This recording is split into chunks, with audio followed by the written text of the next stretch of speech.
All right, go ahead. Your tweets matter. Your tweets matter. Thank you. Free will. All tweets matter. Yeah. Not all tweets. Not all tweets. Blue tweets matter. I We had got to do some it. red I'm sorry. tweets in the I'm house. sorry. We got some red tweets in the house. Okay, so you said free will is the sensation of making a choice. The sensation is real, but the choice seems illusory. Laws of physics determine the future. So I had to say that. you you were compelled. It was determined from the Big Bang. What does physics have to say about free will? Well, it's not definite because we don't fully know the laws of physics, but the laws of physics that we currently have at our disposal have no opportunity for intercession by human will, right? I mean, we are a collection of particles governed by laws that you can write down and fit on a t-shirt, and those laws don't at any point in the evolution of the particles say, hey, can you tell me now what to do, person? Mm-hmm. They just determine the future based upon what things were like in the past. But Brian, can't there be an emergent property of that collection of molecules that we can call free will? Just because the emergent property, if you know emergence, it's a feature of an ensemble that cannot be deduced by the study of the individual. Like ants. Like ants. You study one ant, you say, hi, ant, you'll shake your hand, you have no idea that 1,000 ants together are going to make an ant mound. Right. Or 1,000 termites make a termite mound. Right. Or that birds will flock. You have no way to predict the idea that. is That one ant sounds like Woody Allen. if free will doesn't Forget it. exist at the level of physics, in other words, if it doesn't exist at the level of physics, could it not exist at the level of biology It or say depends. psychology? That's right. So it's a very good point, and it really depends on what your definition of free will is, right? Normally, the intuitive definition is things could have been different, and I could have made a choice for things to turn out differently. And if that's your definition of free will, does that resonate with your perspective of free will? Then I don't see any way to square that with the laws of physics, because anything that you do is your particles executing some kind of motion, and the motion of your particles in your brain and your body have no opportunity to allow you as a conscious being to direct them. What force could possibly that direction come from? Is it the electromagnetic force? Well, that one we understand from Maxwell. Is it the gravitational force? We understand that one from Einstein. Is it the nuclear forces? Those we understand from the standard model of particle physics. What force could you possibly exert on your particles that goes against or goes beyond those that emerge from the equations of physics? That's the issue. Could our free will thrive in the probabilistic description of quantum physics? No. Not as we currently understand it. And that's a natural Don't place. make me fight you here Yeah, on stage. well, we've done this before. Yeah, we did actually. Yeah, I grabbed his lapel on Yeah, stage once. but we both were wrestlers in high school.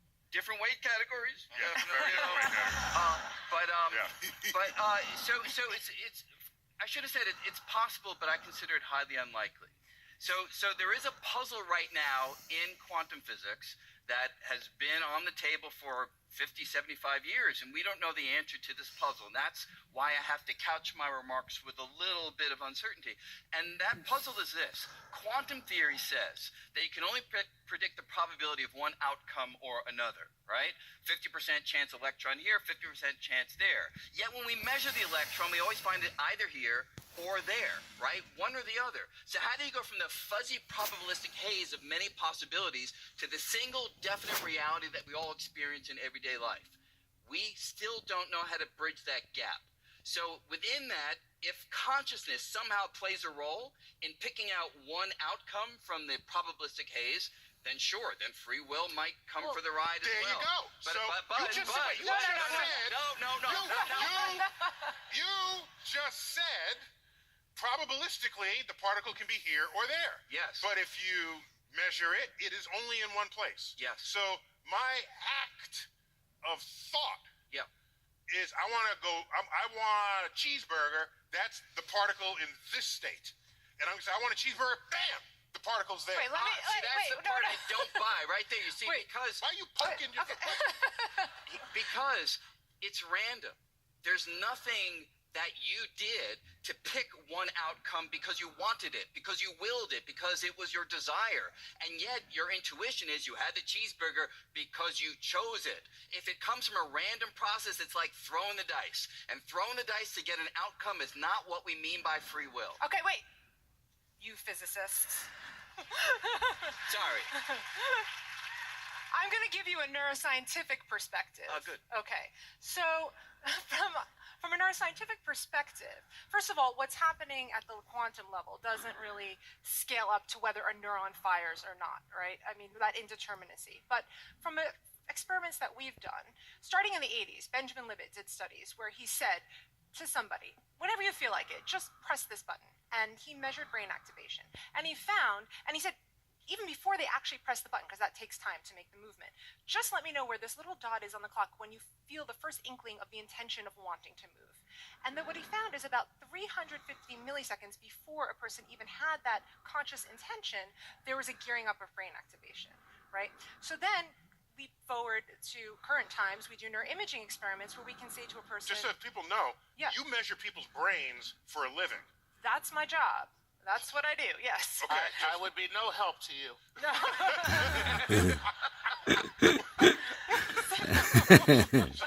It's my unconscious here again. He's always butting in and, we need you.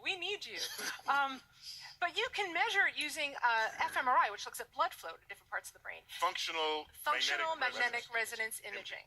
Basically, looking at blood flow as a proxy to neurons fire. The blood is going to go where the neurons are firing because they need energy. So we can say to you, okay, just choose left or right, or that hamburger or not. And Cheeseburger. Sorry, this cheeseburger. He chose to put cheese on that burger.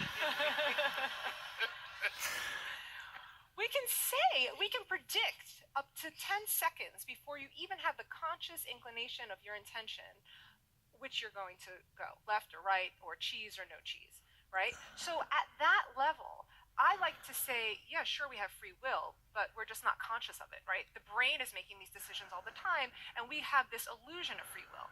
But the question really is why do we have this illusion? Why did we evolve this illusion? Is it important? If we didn't have it, would it change our behavior?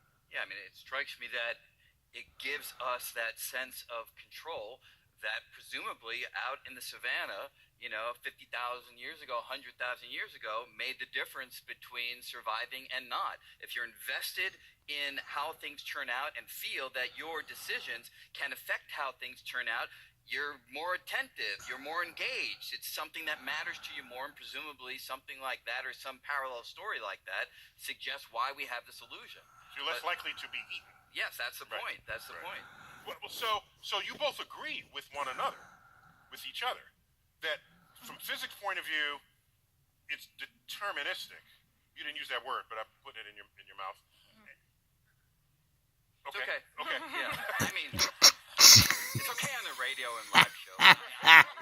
But, Heather, so your results are consistent with his, basically. Yeah.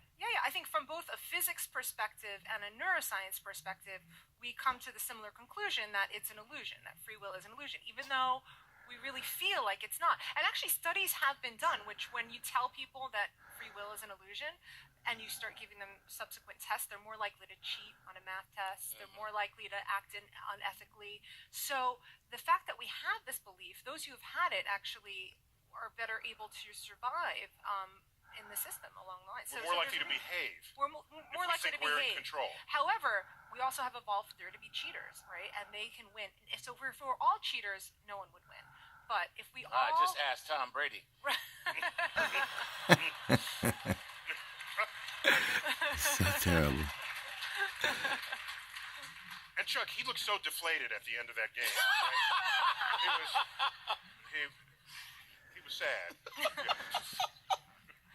So, Heather, is there let me ask you a blunter question. Right. Does it even matter that you know this, if we all feel like we have free will?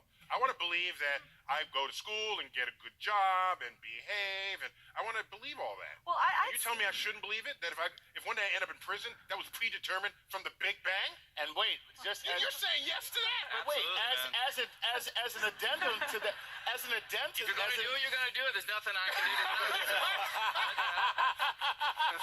So if I kick your ass right now, That's it. that was Then it predetermined was meant to be. from the Big Bang. It was meant